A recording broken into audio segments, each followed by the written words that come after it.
chalking up. I used to do 10 months.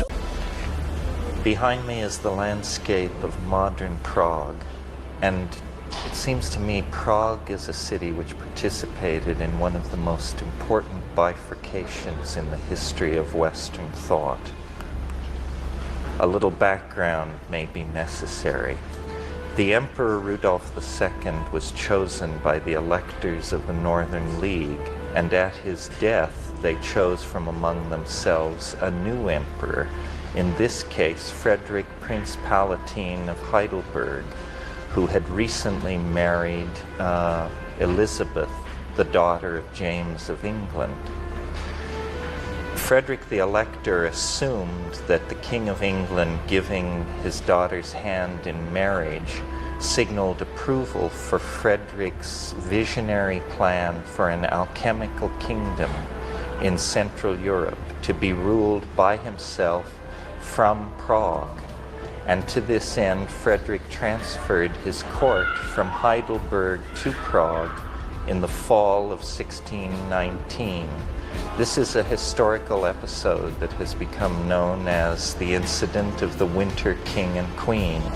Frederick the Elector Palatine of Bohemia and his queen, Elizabeth, ruled for nearly a year from Prague and brought with them the alchemists of Heidelberg. Personalities such as Michael Meyer, Johannes Andrei, and Heinrich Kunrath graced their court. But the alchemical fantasies of Frederick the Elector Palatine of Bohemia and his queen were destined to fail. For by the early spring of 1620, a local bishop had raised an army and had been joined by Habsburg troops who laid siege to Prague. And that siege, after a number of weeks, succeeded. Among those taking part in the siege was a young French soldier who had been wenching and traveling across Europe in the style of the times, René Descartes, destined to be the founder of modern scientific materialism. I like to think that perhaps Descartes actually encountered his bête noire, Michael Meyer, Prince of Alchemists, in the confused situation that prevailed when Prague fell. For Meyer was lost in the siege of Prague, never to be heard from again. It's instances like this in the history of European thought that have inspired a group of American thinkers to form the Bohemian Institute of Prague, a think tank, theater group, and video production center to be established here in Prague and to celebrate the occult and spiritual heritage of this great city, a city which, had its alchemical visions been completed, modernity would have been a far different affair. It was all good just a week ago. So what are we going to talk about? Well, I'm going to ask you what has been interesting or unexpected about Prague, or how you feel about this whole scene. Is it more frivolous Euro trash, self-congratulatory casuistry, or hard-won veterans of the true revolution gathering together in the foxholes? Let's go. Now we begin. Could you repeat that? Yes. I was saying, what do you make of the conference? Do you see it as born-again Euro trash casuistry, or hard-won veterans of the true revolution gathering in the foxholes of Eastern Europe to plot our next assault on the barricades? I see it as a kind of combination. Quite. It's a kind of melange. It's kind of a mixture of all of these things. I've actually been having, the hardest time I've been having is trying to figure out if I'm in Disneyland or Paris or Moscow. You mean because Prague is sort of like a interference pattern formed of all three. Yes. It's gnomish bohemian quaintness overlaid. It's dark Central European angst. Yeah, and I sort of have don't you have this feeling it's sort of like a front, and that if you go, it's so incredibly beautiful, and then if you go about 3 miles outside of the boundary, it's going to like be overalls. I mean, you don't see any overalls in town. You see a few of the workmen on the scaffolding. Have you been into the countryside? Only on the train. No, well, I'll tell you, to my mind, what the metaphor for Czechoslovakia is it's Oz. It's the green country with the emerald capital city, with the great palace and the little wizard inside, and all the happy munchkins of Bohemia farming and making cheese and carrying on with their butter and eggs and so on. But are they happy out there?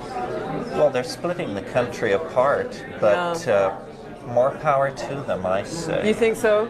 Sure. The people who most want to leave are the poorer, more uneducated, unindustrialized half of the country. Right. So if they want to get rid of all this highly developed pseudo-Western European land on the western end of things, probably it's a good thing. I heard this wonderful story. Do you know this story that I don't know when this was, but many years ago, the language had completely disappeared. And one man took it upon himself to resuscitate the language. So he went kind of crawling out into the backwoods and found these tiny little villages where just a few of the old people remembered Czechoslovakian language. And he wrote it down and cataloged it and taught it to people, and they taught it to people, and people started teaching it to the children again, and the entire language was resuscitated from this one man's kind of pilgrimage to the sort of residuals of where the language had been stored.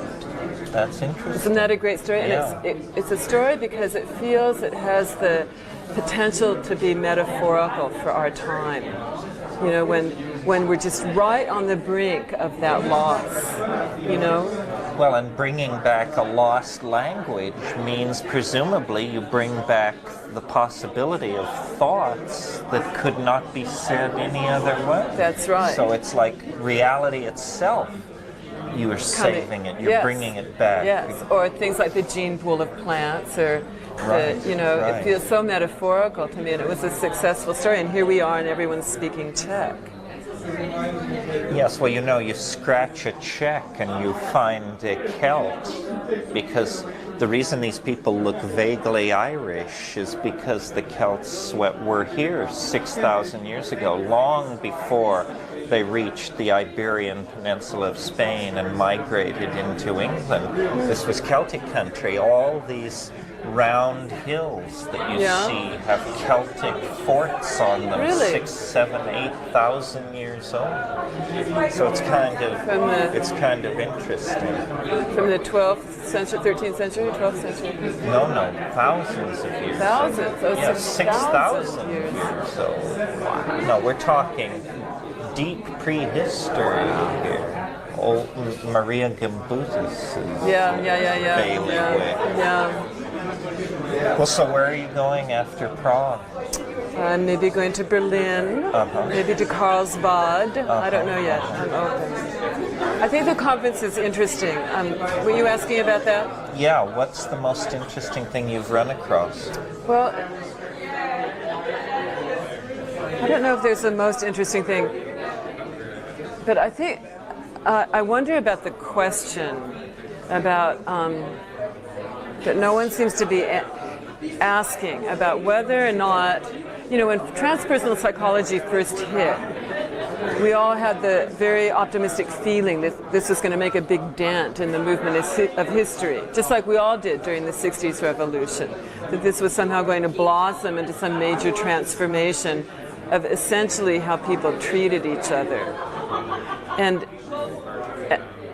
And it feels like now these conferences have been going on for, 10 years, 15 years, 20 years? At least that long. And maybe it's time to ask that question again. I mean, what makes us so special? If transpersonal psychology is so wonderful, what has it done for us? Right. And is it working? And does it have the potential to work, and what does it mean for it to work? And in a way, I feel like people are going up and sort of within their own ideological frameworks, presenting the things that we've heard them present Again and again. And it might be time to, I miss a kind of critical evaluation, or everyone's very polite, and saying, well, as Brother David said, and well, as... You mean no one would dare stand up and say, my God, you're not going to sing a song at the end, are you? Right. Or not more of your damn heart. Right. Well, Nina, why are you reading? That's your wonderful Why are you function. reading from a paper? Why? There's 1,700 people standing up and you're reading from a paper. Have you been to lectures? Because I've been making Yes, this I've been picture, to lectures, and people read papers. Well, yes. So what brings to my mind is, it's the medium is the message, that if you're going to create a paradigm shift, right, that's about remembering that all of the things that people have been saying, that we're this component and that component, we're spirit and we're nature and we're earth and we're body and we're head and we're mind and we're heart, and then you have to approach the whole thing holistically. You can't do it like this.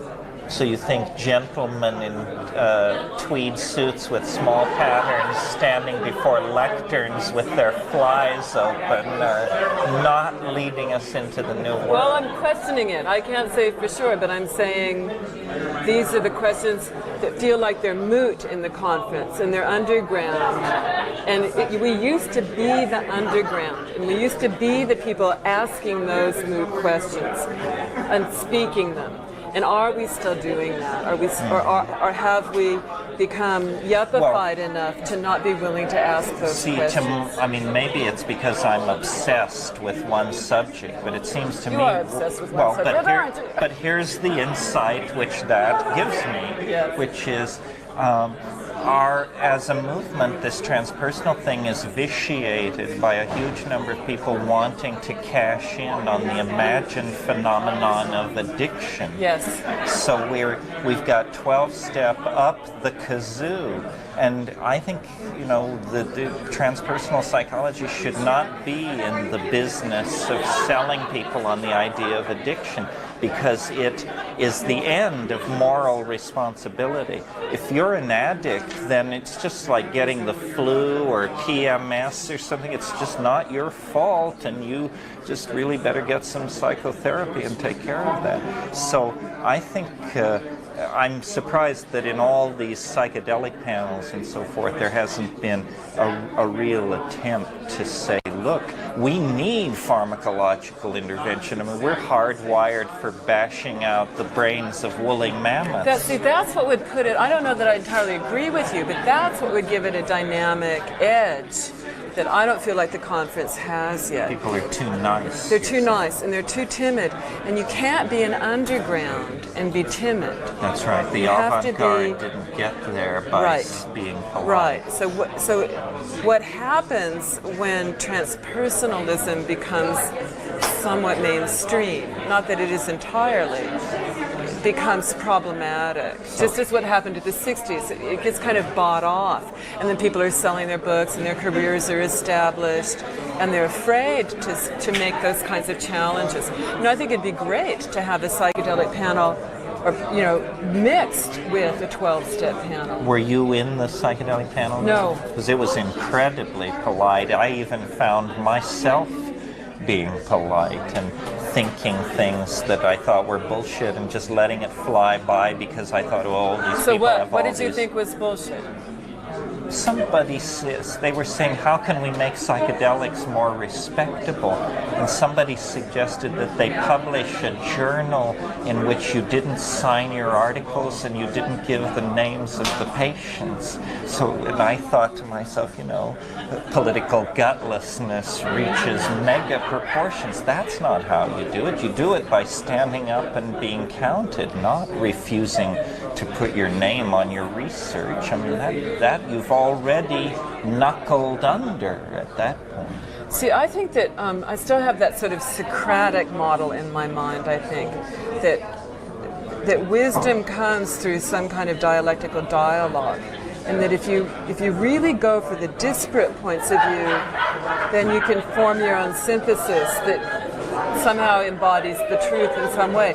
That may not be exactly the same, but I've sort of heard the truth of people's orientation. So it's like the I Ching says, knowledge that is not, I don't know how it puts it exactly, but basically knowledge that is not created out of interaction with critics is sterile. Right, because there's no feedback loop. Right. Which there is in every living system. There's Right. some kind of a Nothing feedback to loop. polish Right. the edges. Right, right. I don't know that I want to go on camera saying this, is that the workshop that I felt, or the lecture, whatever, that was the most interesting was somebody I'd never heard of.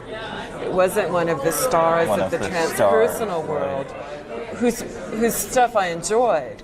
But it was this woman, she talked about this intergenerational psychological patternings that go on. And for me, it was very contemporaneous with experiences that I'm having. So to hear somebody articulate them, even though it wasn't new information, it was confirming experiences that I was currently having. And so I found it very moving to me. She didn't read a paper, she just talked. And she's not a big star, and she didn't tell stories that I'd ever heard before. And I thought, well, maybe that's something going on here that I'm not so aware of, that there's sort of some of the lesser known people who have had to hone their skills more because they can't rely on their reputations, and they're not in the clique. Right. Maybe they're the ones who are really cultivating some of this more avant-garde sensibility. No, I think you're absolutely right. Once you're a known quantity in the media, you're almost self-defined out of relevance. This is called the dancing bear phenomenon. I hate it. I'm sure you're aware of it as a performer. You know, it's why Ad Reinhardt had to paint black canvases till the day they planted him, and because, you know, you become defined. Eliminated all obstacles.